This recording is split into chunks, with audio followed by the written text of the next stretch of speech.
Bonjour et bienvenue. Alors aujourd'hui ce sera le tirage des énergies de la semaine du 18 au 24 juillet. Et pour ceci, vous aurez le choix entre le cœur en obsidienne pour le groupe numéro 1 et le cœur en œil de tigre pour le groupe numéro 2. Je vous mettrai en barre de description le timer pour que vous alliez voir le tas qui vous intéresse, et on va aller regarder avec différents oracles pour les personnes qui n'ont pas l'habitude comment va se passer cette semaine. Et à la fin de chaque groupe, on utilisera le livre des oracles, vous poserez une question et on ira regarder la réponse ensemble.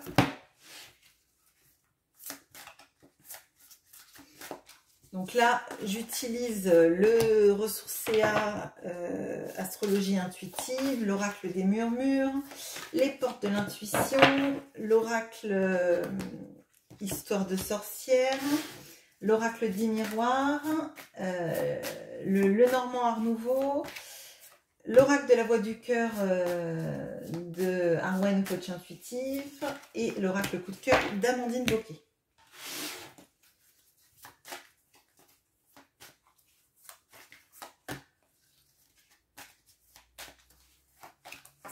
Je ne sais plus si je vous ai dit l'oracle des murmures.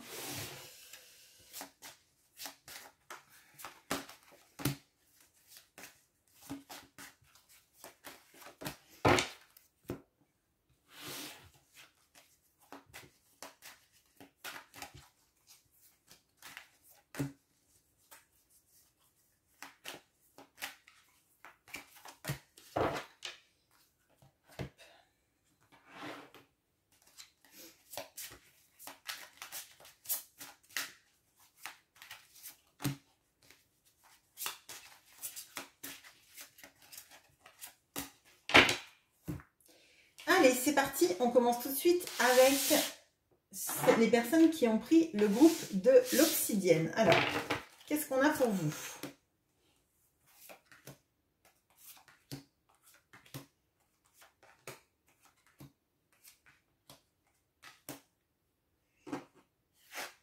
Alors, on a le cancer.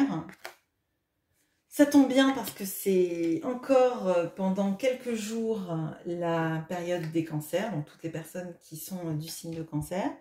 On a la tempérance, qui n'est pas la carte de tarot, avec le numéro 35 si ça vous parle. On a la loi de l'attraction, qui vous dit vous attirez à vous tout ce qui arrive dans la vie avec lucidité, voyez la puissance de cette force. On a l'inspiration et le courage.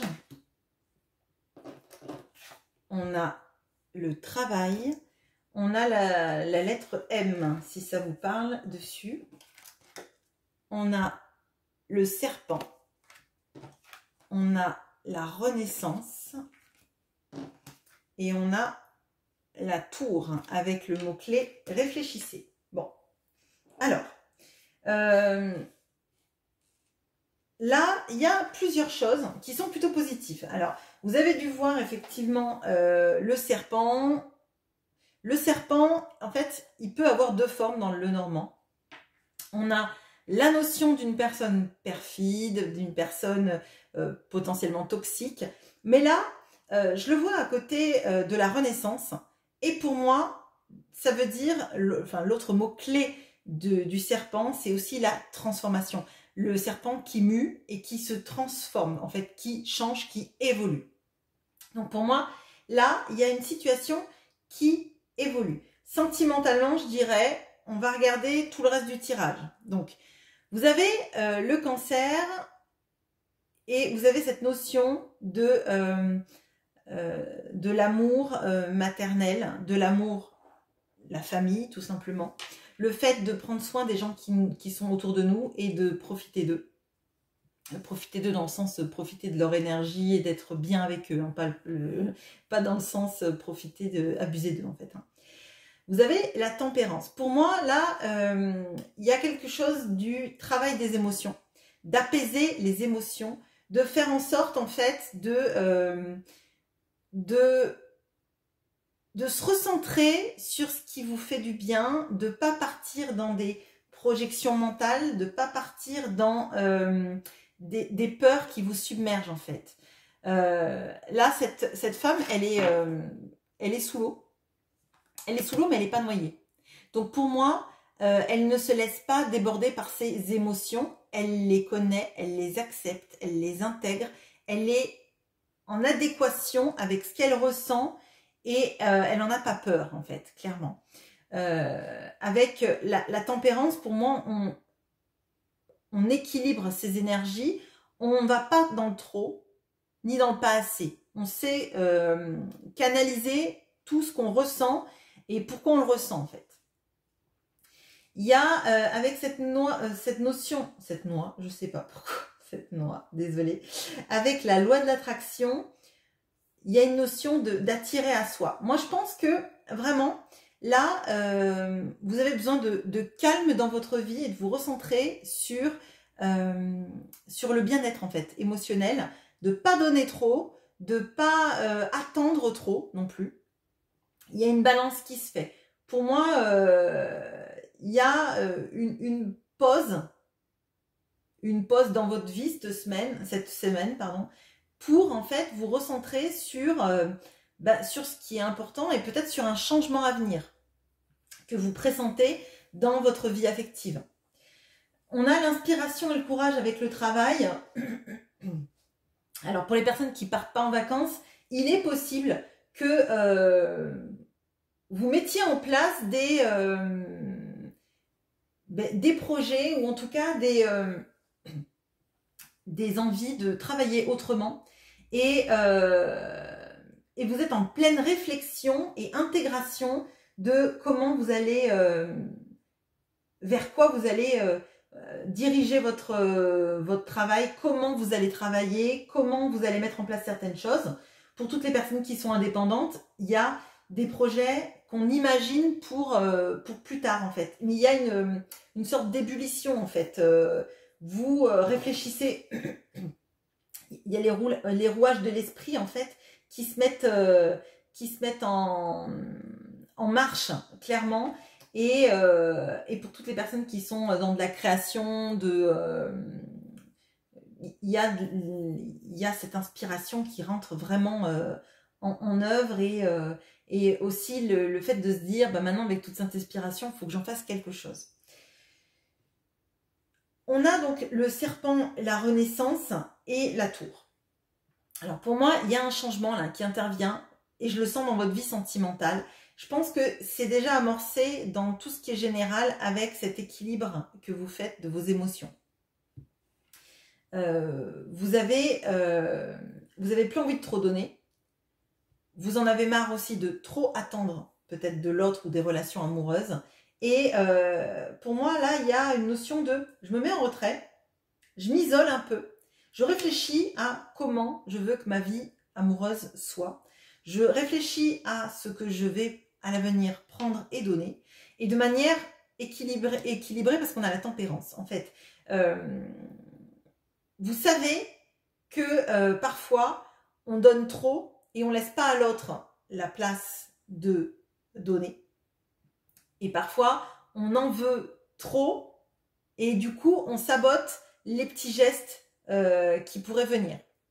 Donc, pour moi, là, vous avez un moment de pause et de réflexion, mais qui est structurant, à la fois pour le travail, à la fois dans la vie sentimentale, parce que c'est un moment de pause pour vous recentrer sur vous et sur ce que vous allez attirer, en fait. Parce que la loi de l'attraction, elle ne vient que quand on démarre les projets. Les projets, ils n'arrivent pas tout seuls, et même en amour, la loi d'attraction, ça ne marche pas sans rien faire. Si on est dans son canapé à rien faire, il n'y a rien qui va arriver. Vous allez attirer rien du tout. Et donc là, pour moi, il y a un moment de centrage sur soi et d'équilibrage qui fait que après, vous allez attirer des choses que vous allez mettre en place maintenant, en fait. En tout cas, dans votre tête. On va regarder avec le livre des oracles. Vous allez mettre en pause, à moins que vous ayez déjà l'idée de la question que vous voulez poser. Et je vais ouvrir une page au hasard et ce sera la réponse à la question que vous vous posez. J'ai oublié de vous dire que vous aviez choisi le cœur en obsidienne. Et en fait, les 2 cœurs que j'ai pris, ce sont des pierres de protection, notamment par rapport à des énergies négatives ou l'impression parfois d'être dépassé par cette impression d'oppression de l'extérieur. Donc il y a peut-être de ça aussi chez vous, et c'est peut-être pour ça que vous vous mettez aussi en retrait, pour pas en fait vous faire inspirer par toutes ces énergies négatives que vous pouvez ressentir, et peut-être que tout simplement c'est aussi l'état du monde qui vous oppresse un peu en ce moment, ou des manières de faire des autres qui ne vous parlent pas et que vous voulez mettre à distance. Alors, je vous invite à penser à votre question. Si vous ne l'avez pas encore, n'hésitez pas à faire pause. Et la réponse est: au fond de la tasse se dessine un parapluie. Vos choix sont plus nombreux que vous ne le pensez. Donc là, vous verrez en fonction de la question que vous avez dans la tête. Mais je pense qu'effectivement, ça peut aussi se rapporter à ce tirage.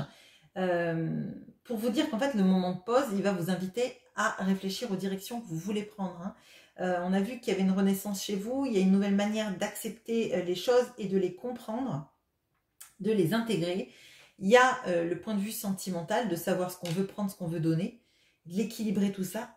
Mais il y a aussi potentiellement des challenges dans le monde du travail, ou en tout cas de vos passions et de tout ce que vous pouvez faire, hein. Qui se dessinent aussi là, et des perspectives que vous pouvez avoir. Et comme vous avez la loi de l'attraction, si vous ouvrez plusieurs portes, attirez à vous ce que vraiment vous avez envie d'avoir. Vous ne pourrez pas tout avoir, à un moment donné il faudra faire un choix, attirer les choses qui vous font du bien et dans lesquelles vous vous sentez à l'aise. Voilà, je mets une petite pause et on va passer au groupe numéro 2. À bientôt. Alors, bonjour à vous qui avez pris le groupe numéro 2. Et on va regarder tout de suite ce qu'il y a pour vous.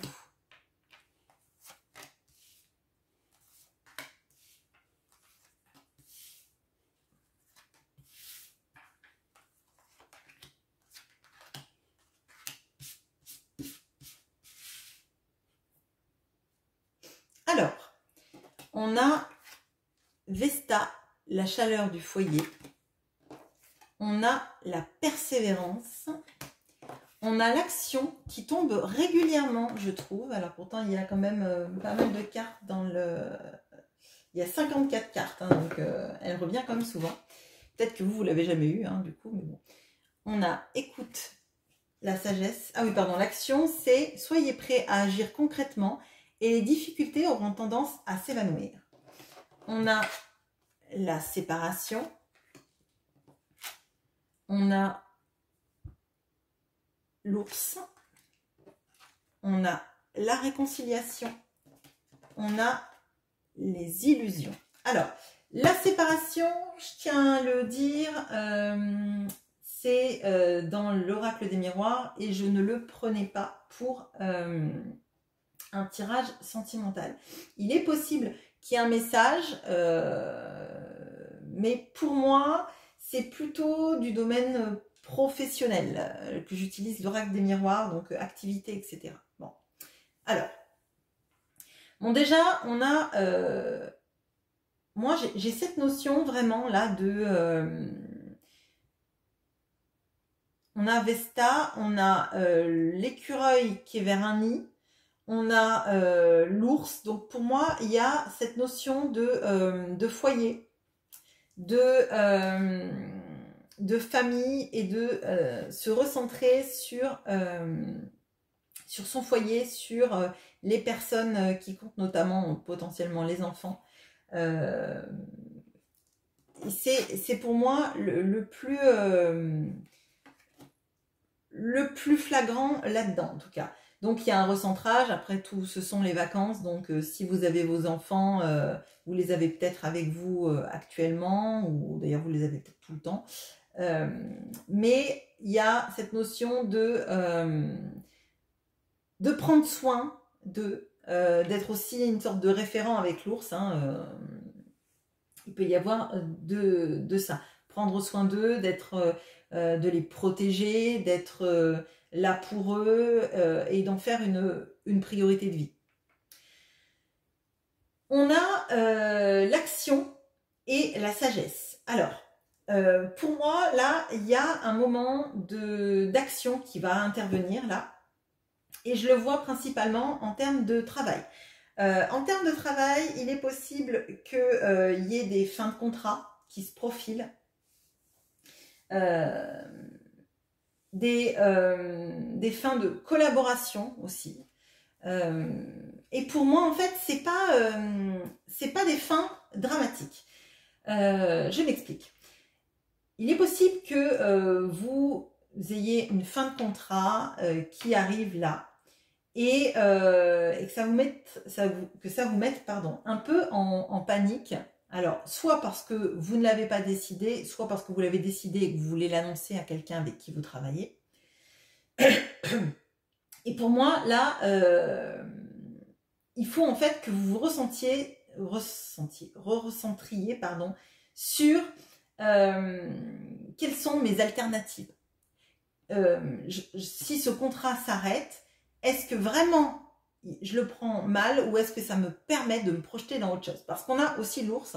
Et l'ours, c'est le chef d'entreprise, c'est la personne qui réussit beaucoup bien au travail, c'est la personne qui mène sa vie professionnelle de patte de maître, on va dire. Et pour moi, en fait, si vous finissez un contrat avec une boîte, faut pas que vous le voyez comme quelque chose qui va vous mettre dans le mal. Parce que clairement, derrière, il y a du positif qui vient vers vous. Il y a une notion, moi j'ai l'impression de la séparation, elle vous paraît comme une fatalité ou comme quelque chose de dur, mais en fait ça vous offre des perspectives dans lesquelles en fait vous allez plus vous affirmer. On a le chiffre 15, peut-être que ça peut vous parler. On a le 6, le 26 et le 54. Pour moi là, il y a vraiment un besoin de se recentrer sur votre propre pouvoir et votre propre capacité d'action dans le travail et de montrer de quoi vous êtes capable. Pour moi, en fait, il peut y avoir parmi vous des personnes qui travaillent bien, qui sont très performants dans leur travail, mais on vous demande en fait de dépasser un peu ce cadre-là. On vous demande de réfléchir en fait à ce que vous voulez vraiment de votre vie professionnelle et si vous n'avez pas moyen de vous affirmer. Alors peut-être qu'il y a la fin de contrat qui arrive là et on vous demande en fait de vous affirmer dans vos capacités, dans vos compétences pour montrer en fait que vous êtes capable de maîtriser bien plus que ce que l'on croyait. Et là, avec l'action, on vous demande d'agir concrètement. Donc, en agissant concrètement, en montrant votre valeur, en montrant votre pouvoir, vous pouvez aussi faire twister cette notion de fin de contrat. Peut-être que vous avez un contrat qui arrive à terme et les gens en face ne savent pas trop s'ils vont vous reconduire ou pas. Et vous, en montrant toute votre capacité à montrer d'autres parties de vous-même, d'autres appétences et d'autres compétences, vous pouvez faire pencher ça en votre faveur. Et si vous vous séparez d'une entreprise et que vous n'êtes pas reconduit cette semaine, c'est aussi peut-être le moyen de montrer votre domaine d'action et votre pouvoir dans quelque chose de plus grand, de plus vaste. Moi, c'est comme ça que je le ressens. D'un point de vue sentimental, on a la réconciliation et les illusions. Et en dessous, c'est marqué compromis. Alors, pour moi, il peut y avoir une réconciliation amoureuse qui intervient cette semaine. Et on vous demande en fait donc de ne pas être dans l'illusion et de comprendre en fait qu'il va falloir peut-être ne pas vous axer sur la séparation qui a eu lieu, mais sur le fait que pour qu'une relation marche, vous allez mettre du vôtre, l'autre aussi en face, et que c'est l'ingrédient magique pour faire en sorte que les choses marchent mieux. Ça peut pas en fait, ça peut pas remarcher d'un coup sans que les deux y mettent du leur en fait. Et pour moi, il faut dépasser le stade de ça va repartir sans rien faire. C'est comme le fait de dire on peut pas espérer que en faisant toujours les mêmes actions, le résultat soit différent. Là, en fait, on vous demande si vous êtes dans une stade de réconciliation avec l'autre, de faire des compromis. Alors peut-être de vous dire bah, qu'est-ce qui n'a pas marché, comment ça pourrait marcher. Et bien évidemment, l'autre aussi doit y mettre du sien. Donc là, là pour moi, et puis avec cette notion de persévérance, moi j'ai l'impression que vous pouvez avoir attendu pendant longtemps cette réconciliation et peut-être que vous êtes empreint de beaucoup de... Alors, ça ne serait pas des illusions, mais vous avez peut-être fantasmé, entre guillemets, la réconciliation en imaginant que tout allait être beau et être rose tout de suite. Et on vous dit simplement, bah, va falloir en fait faire des compromis. Peut-être que l'autre va faire un pas vers vous et que vous allez en faire un aussi. Donc attendre peut-être moins de choses ou ne pas attendre que ce soit magique d'un coup. Peut-être qu'il va falloir apprendre à se réapprivoiser, etc. Maintenant, je vous invite à penser à une question et on va regarder ensemble quelle va être la réponse. Faites pause si jamais vous n'avez pas la question et on y va. Le chiromancien voit un monde de Neptune bombé. Vous ne pouvez pas maîtriser seul l'issue. Bon, alors là, pour moi, il y a cette notion de, comme je vous ai dit, de compromis.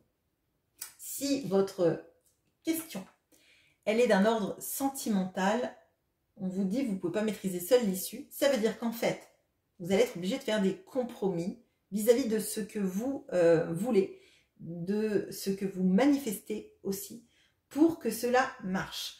Donc, vous n'êtes pas toute seule dans une réconciliation, vous n'avez pas à faire tous les efforts, et l'autre n'a pas non plus à faire tous les efforts, bien évidemment. Et voilà.